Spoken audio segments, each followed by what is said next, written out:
Hi സുഹൃത്തുക്കളെ, ഇത് നമ്മൾക്ക് വന്നിട്ടുള്ള ഒരു BLDCൻ്റെ ആറ്റംബർഗിൻ്റെ മോട്ടറാണ്. ഇപ്പോൾ ഇടിമിന്നൽ തട്ടിയിട്ട് ഇതിൻ്റെ ബോർഡ് കംപ്ലൈൻ്റ് ആയിട്ടുണ്ട്.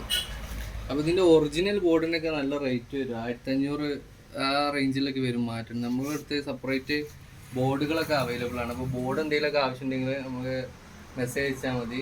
പിന്നെ അതേപോലെ ഫുൾ കിറ്റ്, നിങ്ങളെ പഴയ ഓർഡിനറി ഫാന് BLDCയിലേക്ക് കൺവേർട്ട് ചെയ്യാൻ പറ്റിയ നല്ല കിറ്റുകൾ നമ്മുടെ അടുത്തുണ്ട്. അതിൽ IR RF പിന്നെ 12 വോൾട്ട് 24 വോൾട്ട് എല്ലാ ബോർഡുകളും നമ്മുടെ കയ്യിലുണ്ട്. അപ്പോൾ ആവശ്യക്കാരൊക്കെ ഉണ്ടെങ്കിൽ നമ്മളെ വാട്സപ്പിൽ മെസ്സേജ് അയക്കാം. ഞാൻ പിന്നെ നമ്പർ ചുവടെ കൊടുക്കുന്നുണ്ട്. അപ്പോൾ ഇതിങ്ങനെ റിമോട്ട് ഇൻക്ലൂഡ് ആയിക്കൊണ്ട് ഇങ്ങനെ കിട്ടുന്ന കിറ്റ്. പിന്നെ അതുപോലെ ഇപ്പോൾ ഉള്ളിലുള്ള ബോർഡ് നമുക്ക് പുറത്തേക്ക് ഇപ്പോൾ ചിലത് ചെയ്യാനൊക്കെ പറ്റും. ഇങ്ങനെ ചെയ്താൽ കംപ്ലൈൻ്റ് ആകുമ്പോൾ എന്ത് ചെയ്യുക, ഫാൻ എപ്പോഴും അഴിക്കേണ്ട ആവശ്യമില്ല, ഈ മേലത്തെ ബോർഡ് മാത്രം അഴിച്ചാൽ മതി. നമുക്കിതൊന്ന് സെറ്റ് ചെയ്യാം.